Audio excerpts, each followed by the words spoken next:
அதானி கேட்டார், அதானிக்கு புகாரி கொடுக்கல, அதனால் பிடிச்சி உள்ளே போட்டீங்க. இது எல்லாருக்கும் தெரியும். ஜிவிகே ஜிஎம்ஆர் ரைடு பண்ணுறீங்க, உடனே ஏர்போர்ட்டை கொடுத்துட்றாங்க, எடுத்துகிட்டு போகிறீங்க. அதுவும் பொலிட்டிக்கலாக யாரையும் அதை அடக்கணும்னா உடனே ரைடு பண்ணி பிடிச்சி உள்ளே போட்டுருவீங்க.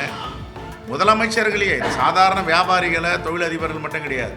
ஜார்க்கண்ட் முதலமைச்சர் பிடிச்சி உள்ளே போட்டீங்க, டெல்லி முதலமைச்சர் உள்ளே போட்டீங்க, அமைச்சர்களை பிடிச்சி உள்ளே போடுறீங்க. குறைந்த விலை நிறைந்த தரம், தங்கள் தேவைகள் அனைத்தும் ஒரே இடத்தில். ஜெயச்சந்திரன். இப்போ அதானிக்கும் தமிழ்நாடு அரசுக்கும் சம்மந்தம் இல்லை. முன்னாடி ராகுல் காந்தி இதை புள்ளி விவரத்தோடு நாட்டு மக்களுக்கு தெரியப்படுத்தி வருகிறார். எவ்வளவு பெரிய ஊழல் நடந்திருக்கிறது.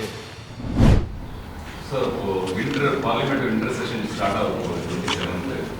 அதில் வந்து டிஎம்கே அலைன்ஸ் நீங்கள் எல்லாரும் இந்த இஷ்யூ வந்து எந்த அளவுக்கு ரைஸ் பண்ண போகிறீங்க? என்ன கண்டிப்பாக இந்தியா கூட்டணி இந்த பிரச்சனையை பாராளுமன்றத்தில் எழுப்பார். சாதாரண விஷயம் இல்லை. ஏற்கனவே காங்கிரஸ் பேரியக்கம் தொடர்ந்து இந்த விஷயத்தை கையில் எடுத்து நாடாளுமன்றத்திலும் மக்கள் மன்றத்திலும் பேசி வருகிறார். குறிப்பாக எங்கள் தலைவர் ராகுல் காந்தி இதை புள்ளி விவரத்தோடு நாட்டு மக்களுக்கு தெரியப்படுத்தி வருகிறார்.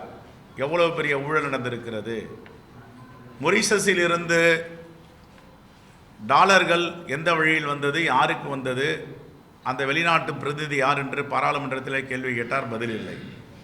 ஹிண்டன்பர்க் அறிக்கை மீது ஜாயிண்ட் பார்லிமெண்டரி கமிட்டி ஜேபிசி அமைக்க வேண்டும் என்று கேட்டால் பதில் இல்லை. தொடர்ந்து மக்களுக்கு தேசத்தில் என்ன துரோகங்கள் நடக்கின்றன, அதானிக்கு எப்படி இந்த அரசு முழுவதுமாக ஆட்சியை கொடுத்திருக்கிறது என்பதை பற்றி எல்லாம் தோலுரித்து காட்டியிருக்கிறார். ஆனால் பதில் இல்லை. இப்பொழுது அமெரிக்கா சொல்லுகிறது, கென்யா சொல்லுகிறது, நைரோபியில் அவருடைய விமானத்தை சிறைபிடித்திருப்பதாக தகவல் வந்து கொண்டிருக்கின்றன. இந்த வருகின்ற நாடாளுமன்ற கூட்டத்தொடரிலும் இது விஷயமாக எங்களுடைய இந்தியா கூட்டணி நாடாளுமன்ற உறுப்பினர்கள் எழுப்புவார். இப்போ அமெரிக்கா சில விஷயங்கள் வெளிவந்திருக்கிற விஷயங்கள் எல்லாம் இன்னும் 2 மாதம் தான் பைடனுக்கு பவர் இருக்கு. அதுக்கப்புறம் அவர் வந்துருவார். ஸோ இதுக்கு பிறகு அவர் வந்த பிறகு இதே ஒரு நிலைப்பாடு அமெரிக்கா இருக்கும்னு நினைக்கிறீங்களா? அதான் நீங்கள் அகேன்ஸ்டாக நடவடிக்கை ட்ரம்ப் எடுப்பார்னு நீங்கள் நினைக்கிறீங்களா? தெரியல. அமெரிக்காவில் ஜனநாயகம் இருக்குன்னு நம்புகிறோம், பார்ப்போம். சட்டம் கடுமையாக இருக்குன்னு நம்புகிறோம், பார்ப்போம். இல்லை, அவர் குஜராத்லேருந்து வந்திருக்காரு. அதனால வந்து அந்த ஸ்டேட்டை சார்ந்தவங்க தான் இது பண்ணிட்டு இருக்காங்க. ஆனால் வந்து மற்றவங்களாம் காங்கிரஸ் மற்றவங்களாம் என்ன சொல்கிறாங்கன்னா, இல்லை வந்து எந்த ஸ்டேட்லேருந்து நான் வந்திருந்தனால தான் நாங்கள் அதுக்கு ப்ரிஃபரன்ஸ் கொடுத்துருக்கோம், அதானிக்கு மட்டும் கொடுக்கல, மற்ற எல்லா பிஸ்னஸ் மேன்ஸ்க்கும் நாங்கள் கொடுத்துருக்கோம் அப்படிங்கிற மாதிரி பிஜேபி சார்ந்தவங்க சொல்லுங்கள். எங்கே யாருக்கு கொடுத்துருக்காங்க? யாருன்னா ஒருத்தர் சொல்லுங்கள் பார்ப்போம். இல்லை, யாருன்னா சொல்லுங்கள். இப்போ பெஜாஜெலாம் வந்து நாட்டை விட்டே போயிடலாமான்னு அறிக்கை கொடுத்தாங்க. அவங்களுடைய இண்டஸ்ட்ரீஸ் கூட்டமைப்பு அவங்க என்ன பேட்டி கொடுத்தாங்க? இந்த தேசத்தில் இனிமேல் தொழில் செய்வதற்கு வாய்ப்பில்லை, நாங்களாம் நாட்டை விட்டு போயிடலான்னாங்க. பிர்லா பேசினாங்க. நிறைய கூட்டமைப்பின் தலைவர்கள் பெஜாஜி போன்றவர்கள்லாம் பேசினாங்க. ஏன் பேசினாங்க? இன்றைக்கி புகாரி என்றவர் வந்து 3 வருஷம் ஜெயிலில் இருந்திருக்கார். எதுக்காக புகாரியை ஜெயிலில் போட்டாங்க? யார் அந்த புகாரி? பிஎஸ்ஏ ரகுமானுடைய மகன். யார் அந்த பிஎஸ்ஏ ரகுமான்? எவ்வளோ பெரிய தொழில் நிறுவனம். அவங்களாம் அதுமாதிரி லஞ்சம் லாவண்யம் கொடுத்தா கீழேருந்து மேலே வந்து விழுந்தாங்க. இன்னும் அங்கே துறைமுக தூத்துக்குடியில் உள்ள அனல் மில் இதை கேட்குறாங்க, கொடுக்க மாட்டேன்றாரு. எல்லாத்தையும் எடுத்து பார்த்து ஏதோ ஒரு தவறு கண்டுபிடிச்சி அவரை சிறையில் எதற்காக எத்தனை ஆண்டுகள் வைத்திருக்கணும்? என்ன காரணம்? அந்த சிறையில் என்ன நீங்கள் இப்போ சார்ஜ் ஷீட் போட போகிறீங்களா? அதானி கேட்டார், அதானிக்கு புகாரி கொடுக்கல, அதனால் பிடிச்சி உள்ளே போட்டீங்க. இது எல்லாருக்கும் தெரியும். அது மாதிரி எவ்வளவு பேர் ஜிவிகே ஜிஎம்ஆர் ரைடு பண்ணுறீங்க, உடனே ஏர்போர்ட்டை கொடுத்துட்றாங்க, எடுத்துகிட்டு போகிறீங்க. அதுவும் பொலிட்டிக்கலாக யாரையும் அதை அடக்கணும்னா உடனே ரைடு பண்ணி பிடிச்சி உள்ளே போட்டுருவீங்க. முதலமைச்சர்களையே, சாதாரண வியாபாரிகளை தொழிலதிபர்கள் மட்டும் கிடையாது. ஜார்க்கண்ட் முதலமைச்சர் பிடிச்சி உள்ளே போட்டீங்க, டெல்லி முதலமைச்சர் உள்ளே போட்டீங்க, அமைச்சர்களை பிடிச்சி உள்ளே போடுறீங்க. இப்போ எல்லாம் வெளியே வந்துட்டாங்க. எவ்வளோ நாள் நீங்கள் உள்ளே வச்சுருக்கீங்க? ஆனால் மக்கள் பார்த்துட்டு இருக்காங்கல்ல. இது என்ன எக்ஸ்பிரஸ் எஃப்ஐஆரா? சிறைப்படுத்தி விசாரிக்க வேண்டிய வழக்கா இது?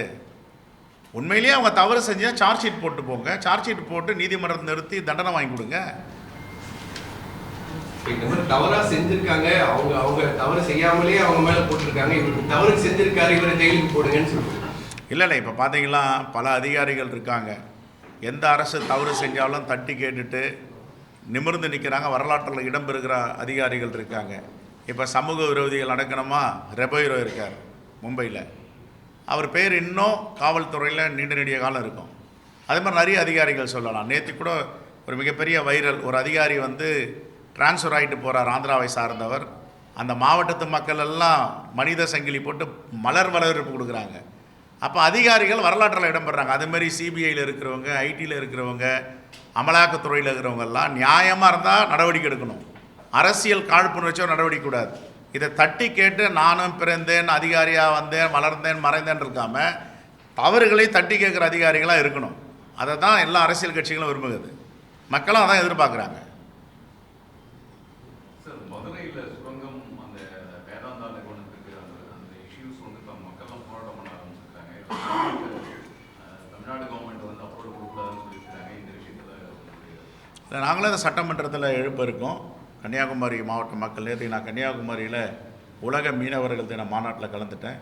அப்போ இருக்கிற பிஷப், அங்கே இருக்கிற ஃபிஷர்மேன் தலைவர்கள் எல்லோரும் மனு கொடுத்துருக்காங்க. இது மிகப்பெரிய ஆபத்தை ஏற்படுத்தும். குறிப்பாக சொல்லப்போனால் இந்தியாவிலேயே அதிகமாக புற்றுநோய் இருக்கின்ற மாவட்டம் கன்னியாகுமரி மாவட்டம். இதுவும் அதுக்கு ஒரு காரணம்ன்றாங்க. ஆகையால் இதை பற்றி நாங்கள் சட்டப்பேரவையில் வாதிக்க போகிறோம்.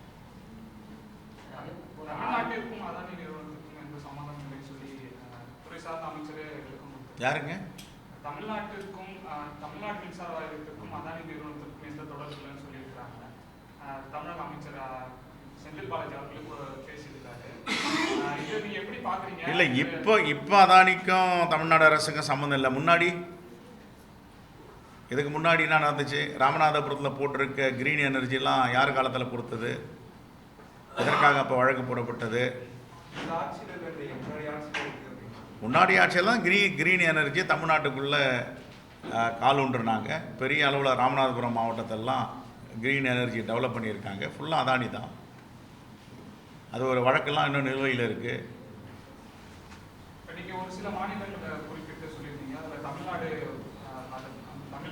இது வரைக்கும் தமிழ்நாடு இல்லை. துறைமுகம் கூட ஏற்கனவே எல்என்டி எடுத்த துறைமுகம் எண்ணூர் பகுதியில் அதை தமிழ்நாடு அரசு அனுமதிக்கணுன்னே வாய்ப்பு இல்லைன்னு சொன்னதாக கேள்வி. இது வரைக்கும் அதை பற்றி இன்னும் தகவல் வெளியே வரல. காட்டுப்பள்ளி துறைமுகம்